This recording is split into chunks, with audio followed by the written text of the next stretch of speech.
Welcome back to my channel again. In this video I will show you how to turn off flash notification on your Samsung Galaxy A55 5G, but at the same process to turn off flash notification on another Samsung model phone.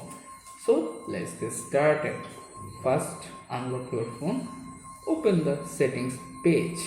In the settings page you can scroll all the way down bottom menu bar. Here find the accessibility option, open it up. After this page you can find the advanced settings option, open it. Here you can see various options. Located flash notification, open it up. In the flash notification page you can see the two options, camera flash notification, screen flash notification. If you decide to fully turn off flash notification on your phone model, so disable the both option, camera flash notification, screen flash notification, and boom, you are done. Thanks for watching.